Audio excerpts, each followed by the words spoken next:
They say love is blind, but arrogance is fatal. In a high-end cafe in downtown Seattle, a woman named Jessica thought she had it all. She was young, beautiful, and on the arm of Marcus Stratford, the city's most powerful CEO. She felt so untouchable that she did the unthinkable. She stood up and slapped Marcus's wife right across the face in public. The cafe went silent. Jessica smirked, thinking she had won, but she didn't notice the grey-haired man sitting 2 tables away, quietly reading a newspaper. She didn't know that she had just committed assault in front of Chief City Judge Arthur Pendleton. And what happened next would destroy 3 lives and save 1. You need to hear this story. The rain in Seattle was relentless that Tuesday, hammering against the floor-to-ceiling windows of the Gilded Bean, an exclusive coffeehouse known for its $18 lattes and clientele that owned half the city's skyline. Linda Stratford sat at a corner table, her posture perfect, her hands folded over a leather portfolio. At 34, Linda possessed a timeless elegance that money couldn't buy, though she had plenty of it. She wore a simple charcoal blazer and a silk scarf, a stark contrast to the flashy, logo-heavy attire of the influencers who frequented the spot. She wasn't here for coffee. She was here to end a marriage that had been dead for 3 years. She checked her watch. Marcus was 20 minutes late. Typical. Marcus Stratford, CEO of Stratford Dynamics, used time like a weapon. Making people wait was his way of reminding them who held the power. Linda took a slow sip of her Earl Grey tea, her eyes scanning the room. She saw business deals being struck, affairs being hidden, and laptops displaying stock trends. Then, the heavy oak doors swung open. The atmosphere in the cafe shifted. Marcus walked in, bringing a gust of cold wind and expensive cologne with him. He was handsome in that sharp, predatory way, tall, broad-shouldered, wearing a bespoke Italian suit that cost more than most people's cars. But Linda's stomach didn't drop because of him. It dropped because of who he was holding hands with. Jessica Miller. Linda had seen the photos, of course. The paparazzi made sure of that. Jessica was 22, a former fitness model turned brand ambassador for one of Marcus's subsidiaries. She was undeniably stunning, with platinum blonde hair, porcelain skin, and a figure that she flaunted in a tight red bodycon dress that was entirely inappropriate for a rainy Tuesday afternoon. Marcus spotted Linda and didn't even flinch. He guided Jessica toward the table, his hand resting possessively on her lower back. "You're late, Marcus," Linda said, her voice steady, ignoring the woman clinging to him. "Traffic was a nightmare," Marcus said dismissively, pulling out a chair. He didn't sit in it, though. He held it out for Jessica. Jessica sat down with a flourish, dropping her designer bag onto the table, right on top of Linda's portfolio. "Hi, Linda," Jessica said, her voice dripping with faux sweetness. "Marcus said you wouldn't mind if I tagged along. We have a dinner reservation right after this, so it just made sense." Linda looked at the handbag on her documents, then up at her husband. "I asked to meet you to discuss the settlement, Marcus." Privately. Marcus sat down, signaling a waiter without making eye contact. "Jess knows everything, Linda. We don't have secrets. Besides, I figure having her here will speed this up. You see what you're losing, so maybe you'll stop fighting for shares you don't deserve." The waiter arrived, looking nervous. "Can I get you started?" "Double espresso," Marcus barked, "and a skinny vanilla latte for the lady." "Actually," Jessica interrupted, looking at Linda with a smirk, "make it a celebratory champagne. 2 glasses. We have good news, don't we, babe?" Linda felt a cold chill run down her spine. She looked at Marcus. "What is she talking about?" Marcus loosened his tie, looking bored. Just say it, Jess." "I'm pregnant," Jessica announced, loud enough for the neighboring tables to hear. She rubbed her flat stomach theatrically. "It's a boy. A heir." The word hung in the air like toxic smoke. Heir. It was a direct attack. Linda and Marcus had tried for years to have children, resulting in 3 heartbreaking miscarriages. Marcus had called her broken after the last one. "Congratulations," Linda said, her voice barely a whisper. She refused to cry. Not here. Not in front of her. "So you see," Marcus leaned forward, his eyes cold. "I need this divorce finalized yesterday. I need to marry Jess before the baby comes. The press loves a legitimate family. So, sign the papers, Linda. The original offer. The house in the Hamptons and a monthly stipend. Give up your claim to the Stratford Dynamics shares." Linda slowly moved Jessica's bag off her portfolio. She opened the folder. "I can't do that, Marcus. My father founded that company. Those shares are my birthright. I'm willing to give you the house, the cars, the accounts, but I keep the board seat and my 40% stake." Jessica laughed. It was a harsh, sharp sound. "Oh, honey, you really don't get it, do you? You're the past. I'm the future. Marcus built that company into what it is. You just sat at home arranging flowers." "I was the CFO for 6 years, Jessica," Linda corrected calmly. "I secured the financing that saved the company from bankruptcy in 2019. "Boring," Jessica rolled her eyes, checking her nails. "Marcus, make her sign it. I'm tired of looking at her old clothes. Does she even own a mirror? You look like a librarian." "Sign it, Linda," Marcus growled. "Don't make me destroy you in court. I have lawyers who will make your life a living hell. I'll paint you as unstable. I'll use your therapy records against you. I'll leave you with nothing." Linda took a deep breath. She looked around the cafe. A few people were watching, sensing the tension. In the corner, an older man with white hair and thick-rimmed glasses lowered his newspaper slightly, watching them with intense, dark eyes. "No," Linda said firmly. That was the moment the heir left the room. "Excuse me," Jessica snapped, her smile vanishing. "I said no," Linda repeated, her voice gaining strength. "I am filing for divorce on the grounds of adultery, and I am petitioning for a full audit of the company finances. I know about the offshore accounts in the Caymans, Marcus. I know about Project Hades." Marcus's face went pale. The arrogance drained out of him instantly. You don't know what you're talking about." "I do. And I have the documents to prove it." Linda tapped the leather portfolio. Jessica didn't understand the financial implications, but she understood one thing. Linda was winning.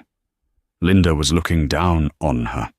And Jessica, who had spent her whole life fighting to climb the social ladder, snapped.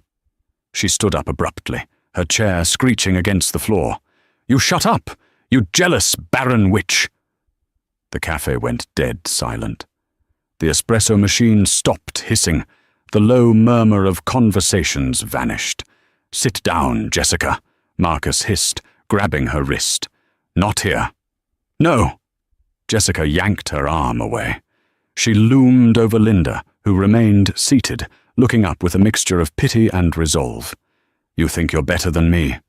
You're nothing. You're just a placeholder. Marcus hates you. Everyone laughs at you. I pity you, Jessica," Linda said softly. "He did it to me. He'll do it to you." That was the trigger. In a blind rage, Jessica swung her arm back. It happened in slow motion for everyone watching, but too fast to stop. Her open palm connected with Linda's cheek with a sickeningly loud crack. The force of the blow knocked Linda's head to the side. Her teacup rattled in its saucer. A collective gasp swept through the room. Linda sat frozen, her hand slowly coming up to touch her stinging cheek. The imprint of Jessica's hand was already turning red against her pale skin. Jessica stood there, chest heaving, her eyes wild. For a second, she looked triumphant. She looked at Marcus, expecting him to defend her, but Marcus looked horrified, not because he cared about Linda's pain, but because he saw the cell phones coming out. "Oh my God," a woman at the next table whispered, holding up her iPhone. "She just slapped her."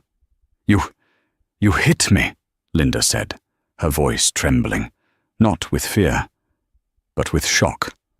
"And I'll do it again if you don't sign those papers," Jessica screamed, grabbing a glass of water from the table and splashing it into Linda's face. The ice water soaked Linda's silk scarf and blouse. "That is enough!" The voice boomed through the cafe like a thunderclap. It didn't come from the manager. It didn't come from Marcus.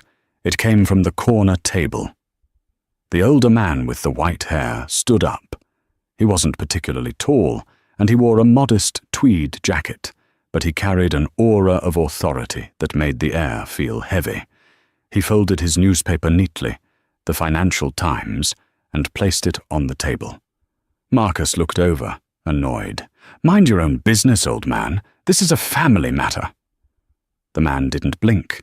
He walked slowly toward their table, his cane tapping rhythmically against the floor. Tap, tap, tap. "Assault and battery," the man said, his voice gravelly and calm, followed by a second count of battery with the water. "In the state of Washington, that is a gross misdemeanor, punishable by up to 364 days in jail and a $5,000 fine." Jessica laughed, a nervous, high-pitched sound. "Who do you think you are? Security? Go back to your crossword puzzle, Grandpa." Marcus stood up, trying to use his height to intimidate the stranger. "Listen, I don't know who you are, but you need to walk away. I'm Marcus Stratford. I own this block. If you don't want to be banned from every establishment in this city, you'll sit down." The old man stopped 3 feet from them. He looked at Jessica, then at Marcus, and finally his eyes softened as he looked at Linda, who was wiping water from her eyes. "Are you all right, madam?" he asked Linda gently. I think so," Linda stammered. "Good." The man turned back to Marcus. A small, dry smile played on his lips. "Mr. Stratford, you may own the block, but I own the gavel that decides whether you sleep in a penthouse or a prison cell." He reached into his tweed jacket pocket.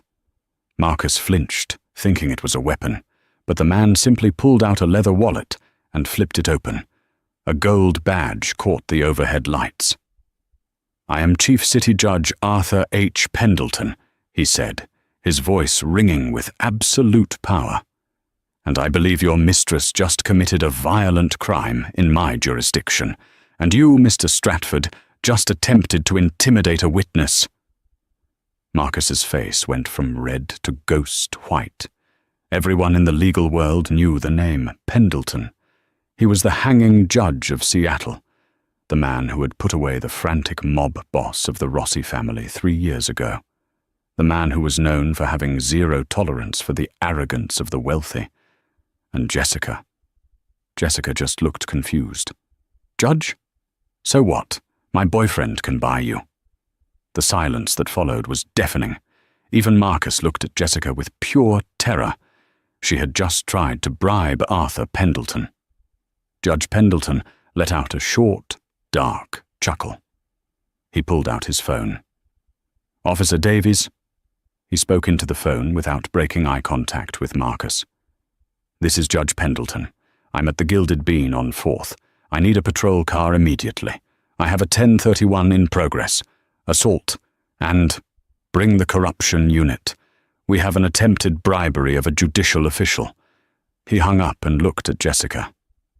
"Young lady, I suggest you sit down and remain silent.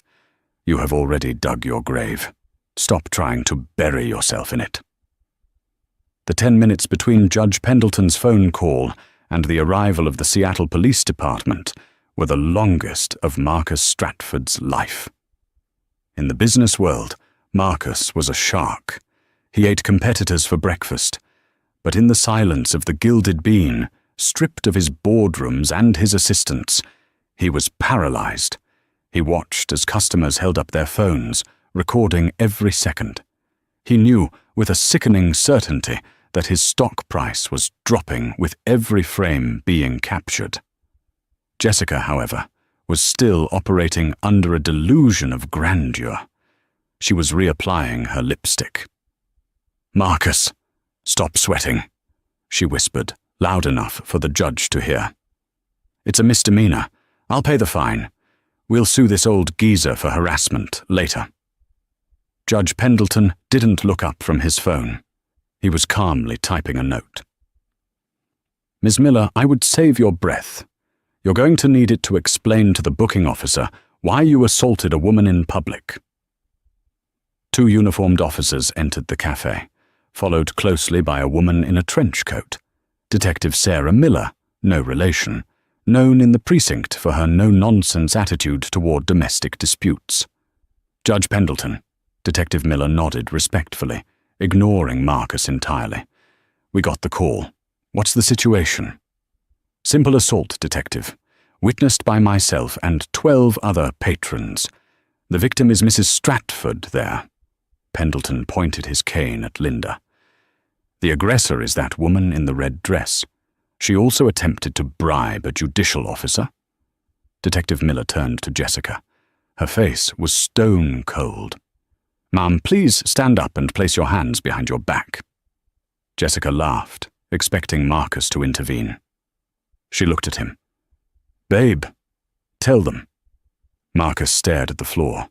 He was calculating. If he defended her now, he was an accomplice. If he stayed silent, he was a coward. But cowards survived. "Do what they say, Jess," Marcus muttered, his voice hollow. "What?" Jessica shrieked. "You're the CEO of Stratford Dynamics. You don't let cops arrest your future wife." "Ma'am, stand up." Now, Detective Miller stepped forward, her hand resting on her belt. Jessica stood up, but she didn't turn around. She grabbed her handbag and swung it at the detective. It was a weak, flailing motion, but it was enough. "Resisting arrest." The second officer moved in. They spun Jessica around. The sound of the handcuffs ratchet-locking, click, click, click, was the definitive end of her high society fantasy. "Ow! You're hurting me! I'm pregnant!" Jessica screamed, thrashing as they marched her toward the door. "Marcus, do something, Marcus!" Marcus didn't move. He didn't look up. He let the mother of his unborn child be dragged out into the rainy Seattle streets, screaming his name, while the cameras flashed. Once the door closed, silence returned to the cafe. Linda stood up, still shivering from the ice water. She picked up her wet portfolio. She looked at her husband, a man she had once loved, a man she had built an empire with. "You didn't even try to stop them," Linda said, her voice filled with a strange mixture of disgust and clarity. She was out of control," Marcus stammered, finally looking up. His eyes were wild. "Linda, you have to tell the judge to drop this. Think of the company. Think of the share price. If this goes to trial—" "Mr. Stratford," Judge Pendleton interrupted, standing up and buttoning his tweed jacket. "The state is pressing charges. It is not up to your wife anymore. And if you attempt to contact her to coerce a withdrawal of testimony, I will have you arrested for obstruction of justice before you can finish your espresso." The judge turned to Linda and offered her a handkerchief from his pocket. It was monogrammed with AHP. "My driver is outside, Mrs. Stratford," the judge said kindly. "May I offer you a lift? I believe you have a statement to give at the precinct, and I wouldn't want you to have to wait in the rain." Linda took the handkerchief. She looked at Marcus one last time. He looked small, defeated. "Thank you, Judge," she said. She walked out of the cafe on the arm of the most powerful man in the city's legal system, leaving Marcus alone with 2 cold coffees and a ruined reputation. King County Jail is not a place for silk dresses. Jessica sat on a metal bench in the holding cell, the smell of bleach and unwashed bodies filling her nose. Her red dress was stained, her hair was a mess, and her mascara had run down her cheeks. She had been stripped of her jewelry, her phone, and her dignity. She kept waiting for the door to open. She kept waiting for Marcus's high-priced lawyers, Vanderbilt and Associates, to stride in with a bail check and a cappuccino. But 3 hours passed, then 5. Across town, in the penthouse office of Stratford Dynamics, the scene was chaotic. Marcus was pacing the length of his office, throwing a glass of scotch against the wall. Shattered glass littered the Persian rug. "How bad is it?" he yelled at his PR manager, a young man named David who looked like he wanted to be anywhere else. It's viral, sir," David said, hesitatingly connecting his tablet to the large wall screen. "Someone live-streamed it on TikTok. It has 4 million views in 3 hours. The hashtag #HudraStratfordSlap is trending #1 globally." On the screen, Marcus watched the video. He saw himself sitting there, passive, while Jessica slapped Linda. He saw the judge stand up. He saw the fear in his own eyes. The comments were brutal. "Turn it off!" Marcus roared. The door to his office opened. Silas Thorne walked in. Silas was not a nice man. He was the kind of lawyer you hired when you were guilty. He charged $1,500 an hour and had no soul. "Silas, get her out," Marcus pleaded. "Get Jessica out. She's pregnant. If she miscarries in there, the press will eat me alive." Silas sat down calmly and opened his briefcase. "Marcus, sit down." "I don't want to sit down. I want my image fixed." "Your image is dead, Marcus," Silas said coldly. "The only thing we can save now is your money and your freedom. I just got off the phone with the district attorney. They are throwing the book at her. Assault, battery, resisting arrest, and bribery of a public official. Judge Pendleton has fast-tracked the arraignment for tomorrow morning." "So? Pay the bail?" "No," Silas said. Marcus froze. "What?" "If you bail her out, you align yourself with her," Silas explained, his voice smooth and reptilian. "The narrative right now is that you are a weak husband, controlled by a crazy mistress. If you help her, you confirm that. But if we spin this..." Silas leaned forward. "If we say that you were also a victim, that she was abusive, that she coerced you, then you become sympathetic. You distance yourself from the crazy woman who slapped the beloved founder's daughter." Marcus blinked. It was ruthless. It was evil. Jessica was carrying his child. She had done exactly what he wanted her to do, intimidate Linda, until it went wrong.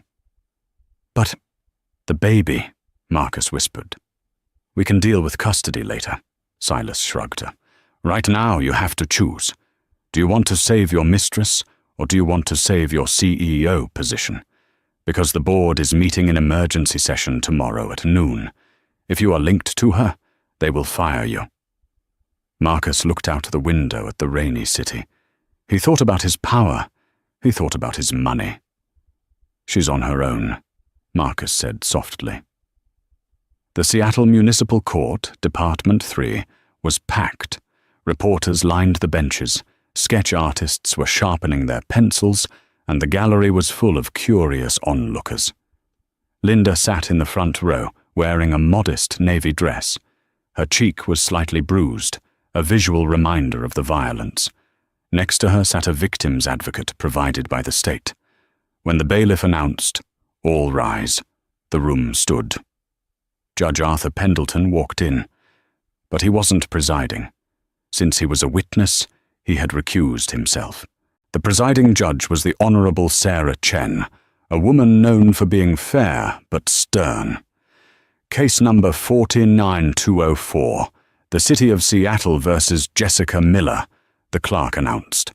The side door opened. Jessica was led in. She was wearing an orange jumpsuit. It hung loosely on her frame. She looked around the room frantically, her eyes scanning the crowd until they landed on Marcus.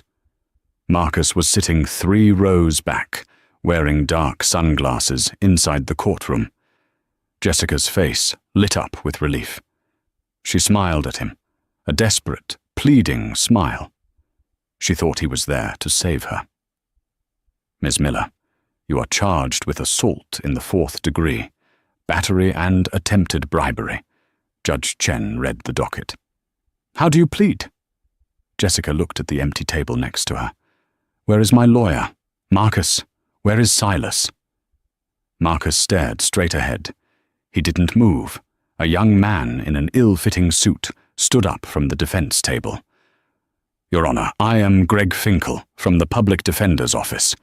I have been assigned to represent Miss Miller. Jessica recoiled as if she had been slapped. Public Defender? No. My boyfriend is Marcus Stratford. He has lawyers. Silas Thorne represents us. The courtroom murmured. Judge Chen looked over her glasses at the gallery. Mr. Thorne, are you present?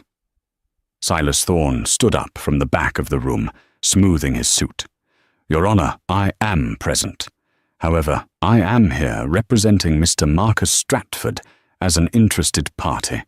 I do not and will not represent Ms. Miller. The color drained from Jessica's face. She grabbed the railing of the defendant's box. Marcus, what is he saying? Tell them. Silas continued, his voice projecting clearly for the reporters. Furthermore, my client, Mr. Stratford, would like to request a temporary restraining order against Ms. Miller. He fears for his safety, given her violent outburst yesterday. The gasp in the courtroom was audible. Even Linda looked shocked. She turned to look at Marcus, who was still hiding behind his sunglasses. It was the ultimate betrayal. He wasn't just abandoning her. He was burying her to save himself. Jessica made a sound that wasn't quite human, a strangled sob of pure heartbreak and rage. You liar! You told me to do it! You told me to make a sign! I'm carrying your son! Order! Judge Chen banged her gavel. Miss Miller, silence! He's lying! Jessica screamed, pointing a shaking finger at Marcus. He has the offshore accounts. He has the Project Hades files. He told me everything. If I go down, Marcus, I am taking you with me. Suddenly, the atmosphere in the room shifted from a domestic drama to something far more serious. Linda sat up straighter. Project Hades.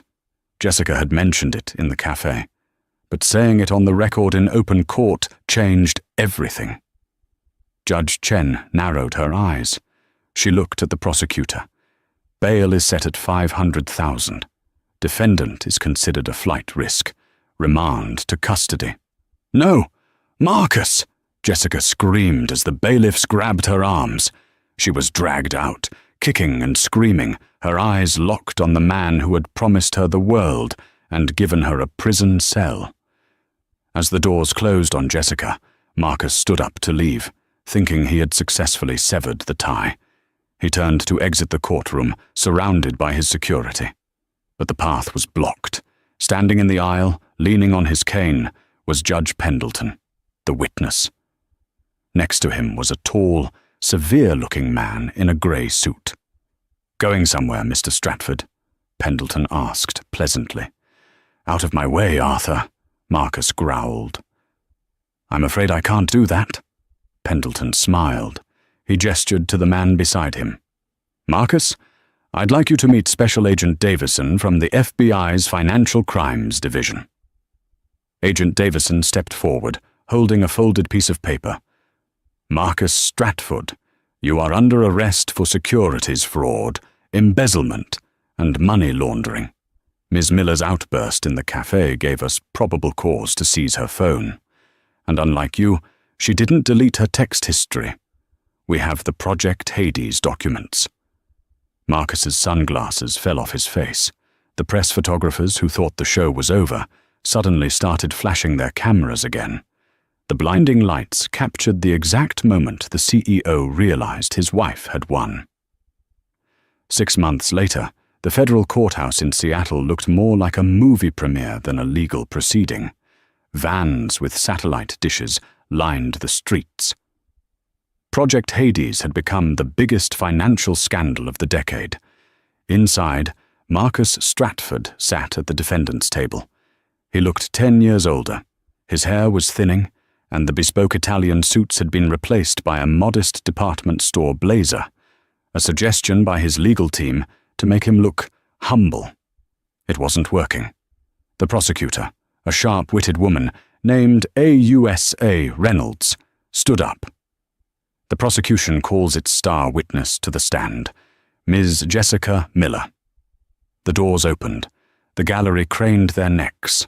Jessica walked in. She was visibly pregnant now, waddling slightly in a grey maternity dress. She wore no makeup. Her hair was tied back in a messy bun. She looked tired, defeated, but her eyes held a burning, cold hatred as she walked past Marcus. She didn't look at him. She looked through him. She took the stand. "Ms. Miller," Reynolds began, "can you tell the court your relationship to the defendant?" "I was his mistress," Jessica said, her voice flat. "And he is the father of my unborn child." "And can you explain what Project Hades was?" Jessica took a deep breath. She looked at the jury. Marcus always hated that he didn't really own Stratford Dynamics.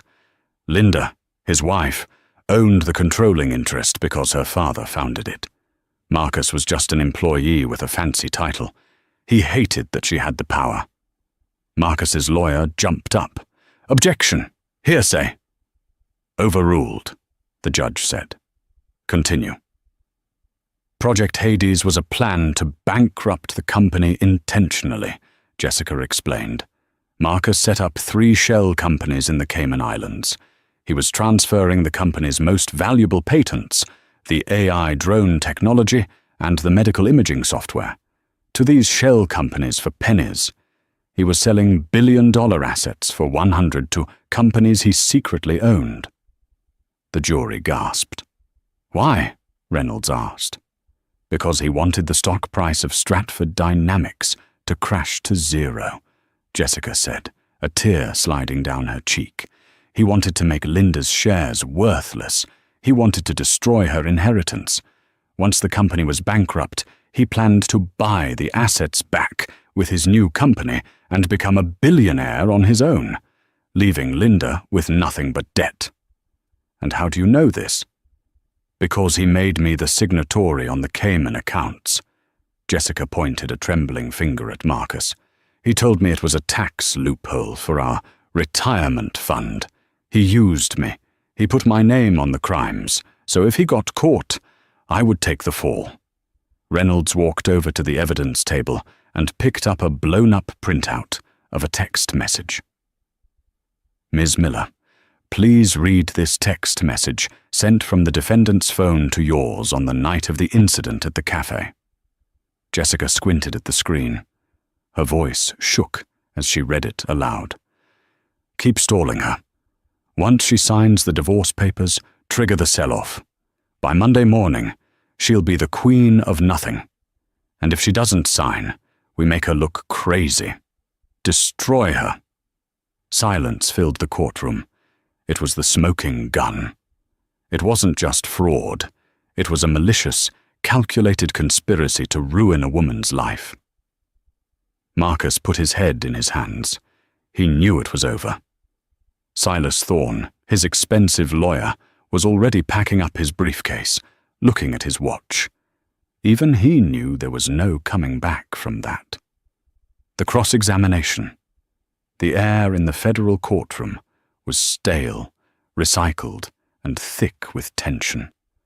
The gallery was packed shoulder to shoulder. Jessica Miller sat in the witness box, clutching her baby bump as if it were a shield. She had just laid out the framework of Project Hades, damning Marcus Stratford with every breath. But Silas Thorne, Marcus's lead defense attorney, a man whose suit cost more than the average American's annual mortgage, was not done. He stood up slowly, buttoning his jacket. He was known as the Butcher for a reason. He didn't just win cases, he eviscerated witnesses. "Miss Miller," Silas began, his voice smooth like oiled velvet. "You claim that Mr. Stratford orchestrated this entire scheme, that you were merely a puppet, a victim of his manipulation. Is that correct?" "Yes," Jessica whispered, her voice trembling. "He told me what to sign. I didn't understand the documents." Silas walked to the projection screen. He clicked a remote.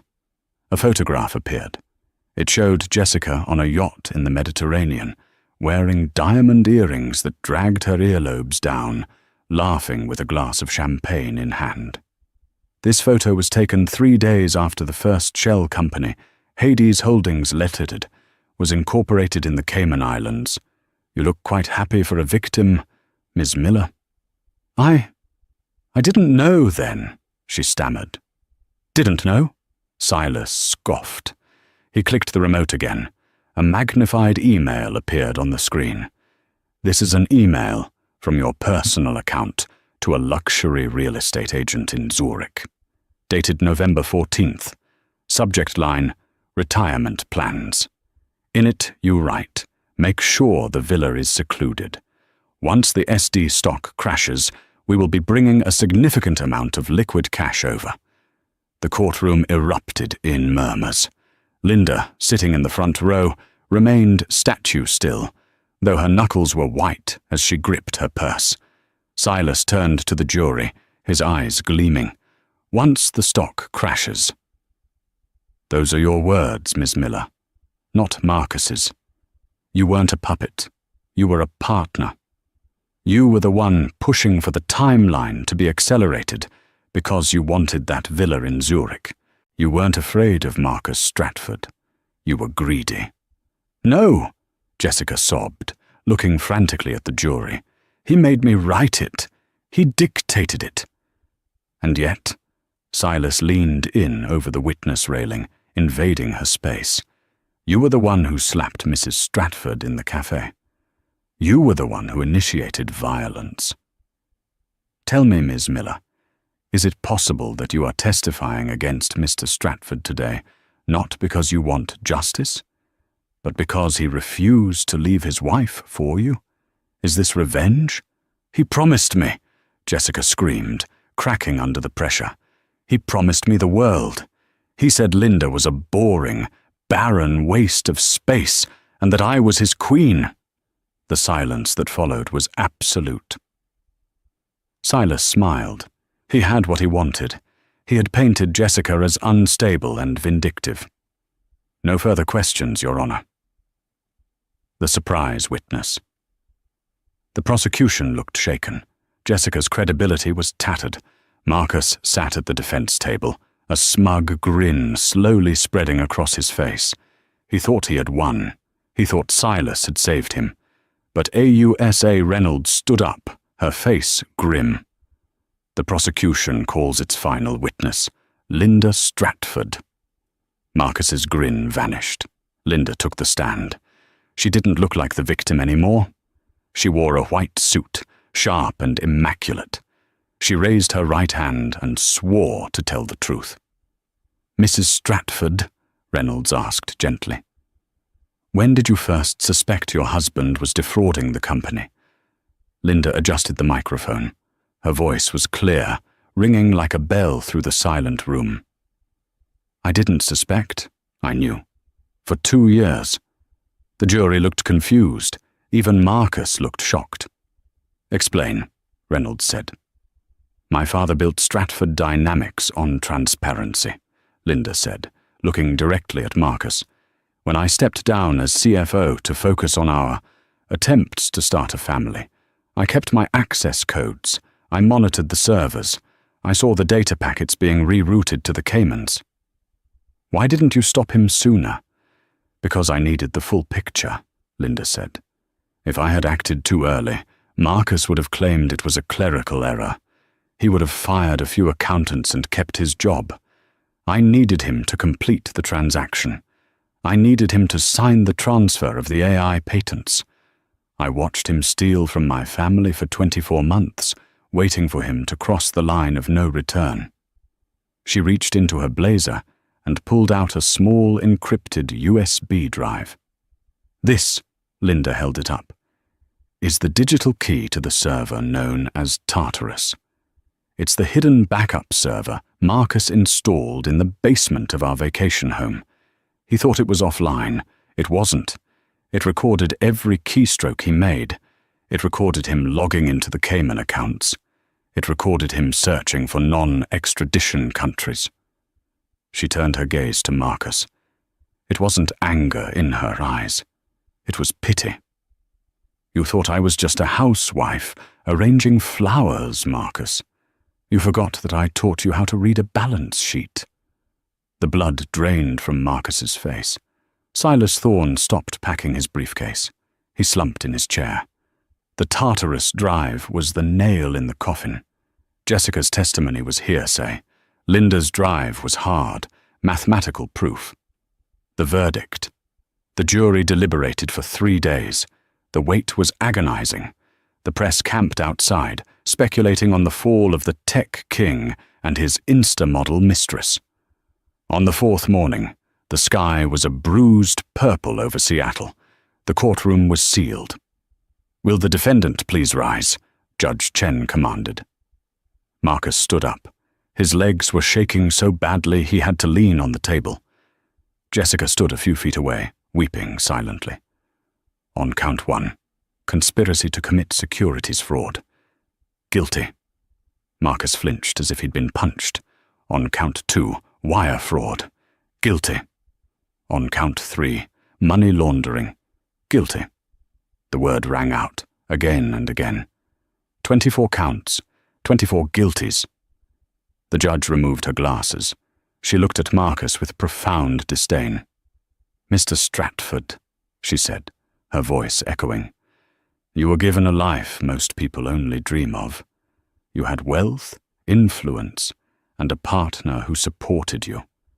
Instead of gratitude, you chose greed. You chose to dismantle a legacy you didn't build purely to satisfy your own ego. You are not a businessman. You are a vandal." She turned to Jessica. "And you, Ms. Miller. You thought you could bypass the rules of society because you were beautiful.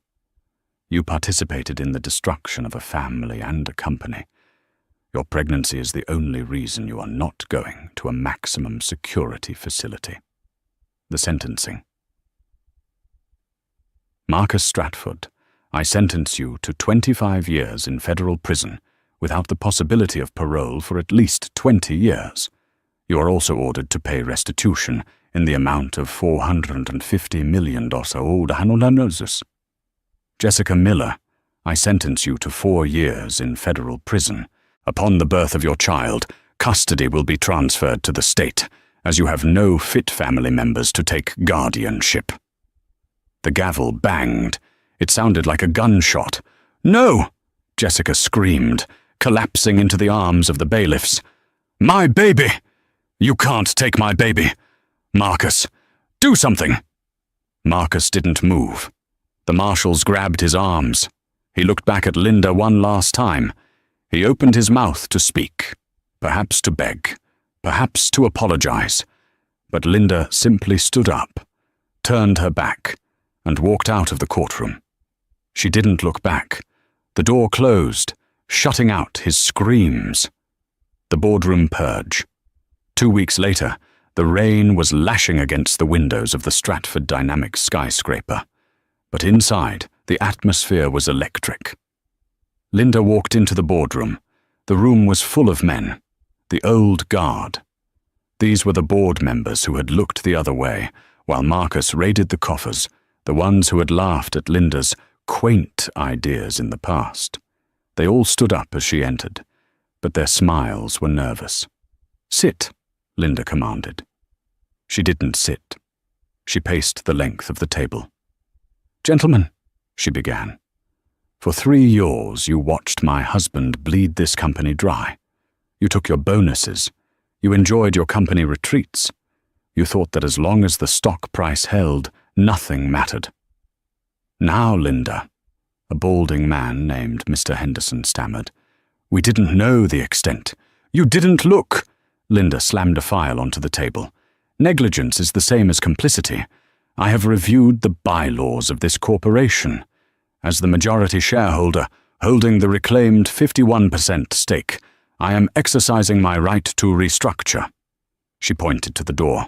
Mr. Henderson, Mr. Blackwood, Mr. Vance, you are fired, effective immediately. Security is waiting to escort you out.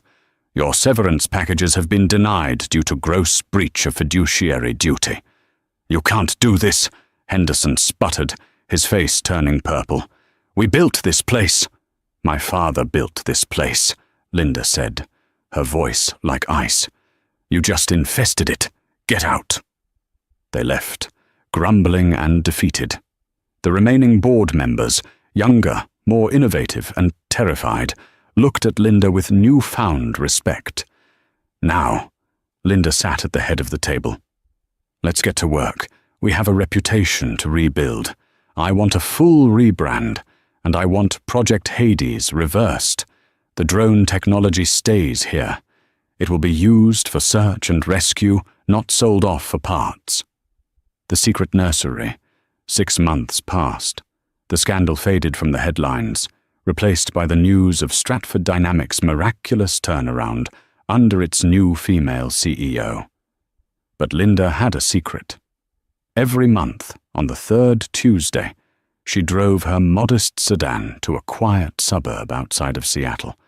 She pulled up to a large, warm house with a sign out front, St. Jude's Home for Children. She walked inside, where a nun, Sister Margaret, greeted her. He's in the nursery, Linda. Sister Margaret smiled. Linda walked into the room, painted in soft yellows and blues. In a crib near the window lay a baby boy, 6 months old.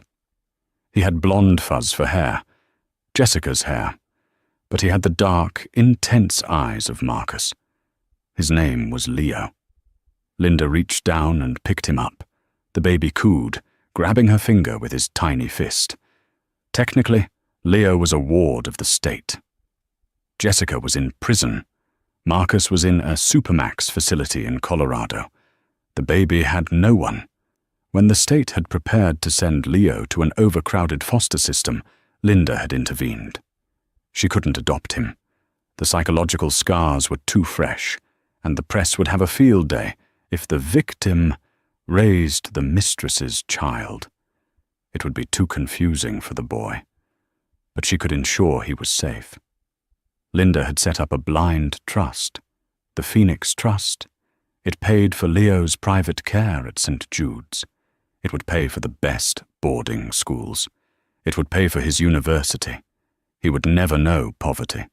He looks like him, Linda whispered, rocking the baby. Does it hurt? Sister Margaret asked gently, standing in the doorway. To hold him? Sometimes, Linda admitted. When I look at him, I see the betrayal. I see the woman who slapped me. I see the man who told me I was broken because I couldn't give him this. She kissed the baby's forehead. But then I remember, he's innocent. He didn't ask to be born into this mess.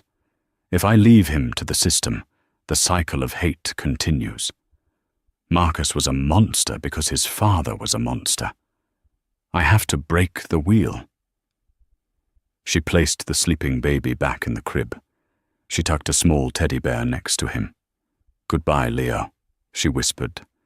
I'll be watching over you. The final encounter. 1 year after the slap. Linda sat at the same corner table in the Gilded Bean.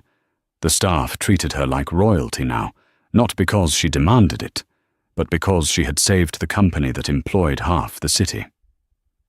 The bell above the door chimed. Judge Arthur Pendleton walked in. He was retired now, wearing a fisherman's sweater instead of his tweed jacket. He spotted Linda and smiled, limping over. Mind if I join you, Madam CEO? Please, Arthur.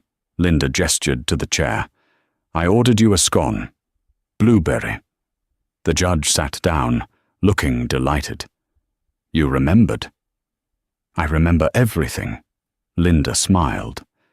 They sat in comfortable silence for a moment, watching the rain streak the windows of Seattle. I visited the prison yesterday, the judge said quietly. I had to sign some final paperwork for the state regarding the trial records. Linda stiffened slightly. How is he? Marcus.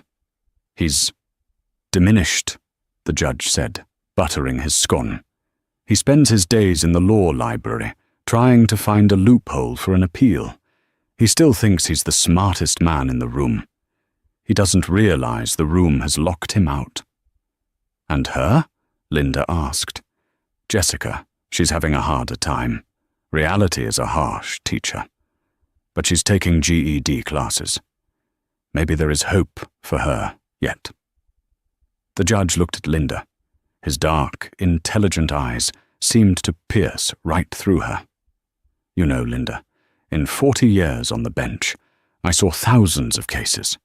People fighting over money, over pride, over petty insults. Most people let the anger eat them alive. They win the lawsuit, but they lose their souls. He took a sip of coffee. But you did something rare. You didn't just win. You transcended. You didn't let them turn you into a bitter woman. You kept your grace. Linda looked at the reflection in the window. She saw a woman who had been slapped, humiliated, and cheated on. But she also saw a woman who was strong. I realized something, Arthur, she said softly. The best revenge isn't destroying your enemy. It's living so well and so kindly that their existence becomes irrelevant. The judge raised his coffee cup in a toast. To living well, he said. To justice, Linda replied, clinking her cup against his. Outside, the rain finally stopped. The clouds parted, and a ray of brilliant sunlight hit the pavement, illuminating the busy street. Linda gathered her things, put on her coat, and walked out of the cafe. She had a board meeting to lead. She had a company to run.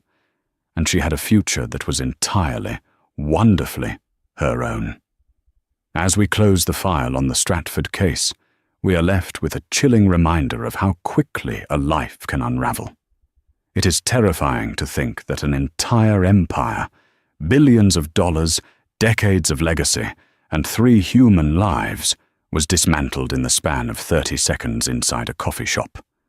Marcus Stratford and Jessica Miller walked into the Gilded Bean that rainy Tuesday, believing they were the gods of Seattle. They were armed with youth, beauty, and the arrogance of untouchable wealth. They believed that the rules of decency didn't apply to them, that they could humiliate a woman like Linda in public and simply walk away because they had the money to clean up the mess. They looked at the gray-haired man in the corner and saw a nobody. They didn't realize they were staring into the eyes of their own reckoning. It serves as a brutal lesson in humility. Marcus spent his life building a fortress of lies, hiding assets in the Caymans and treating people like disposable chess pieces. He thought he was playing 4D chess, but he failed to see the board right in front of him. He underestimated the 2 things that eventually destroyed him: the integrity of the law represented by Judge Pendleton and the quiet, resilient intelligence of the wife he deemed boring. Linda's journey is perhaps the most powerful part of this story. In a world that loves loud revenge, screaming matches, drink throwing, and social media wars, Linda chose the path of silence. She didn't fight back in the cafe. She didn't scream at the press. She waited. She gathered her evidence. She let her enemies make the mistakes, while she held the keys to the kingdom. Her victory wasn't just about getting the money or the company back. It was about reclaiming her dignity. And her final act, the creation of the trust fund for baby Leo, proves that she is truly a leader. It would have been so easy for her to hate that child. That baby is the living proof of her husband's betrayal and his mistress's ambition. But Linda realized that hate is a poison that you drink yourself, hoping the other person dies. By choosing to protect the innocent child, she broke the cycle of toxicity that Marcus had started. She proved that you can be strong without being cruel. Marcus Stratford sits in a cell today, not because he was unlucky, but because he was proud. He sits there knowing that his son is being raised on his ex-wife's charity, a final, stinging irony that likely hurts more than the prison bars. Now, I want to turn this over to you, the listeners. This story raises so many difficult questions about justice, forgiveness, and karma. I want to know what you would have done in Linda's shoes. Be honest. If the person who destroyed your marriage and slapped you in public had a child who ended up in the foster system, would you have stepped in to help? Or would you have walked away and said, "Not my problem"? Is Linda a saint, or is she too forgiving? If this story kept you on the edge of your seat, and you want to see more real-life inspired dramas about the secrets of the rich and powerful, please destroy that like button. It really helps the YouTube algorithm show this video to more people. Don't forget to subscribe and hit that notification bell. We have a new story dropping next week involving a lottery winner, a greedy stepmother, and a DNA test that changed everything. You do not want to miss it. Thank you so much for watching. Stay safe. Treat people with kindness, because you never know who is watching from the corner table. And I'll see you in the next video.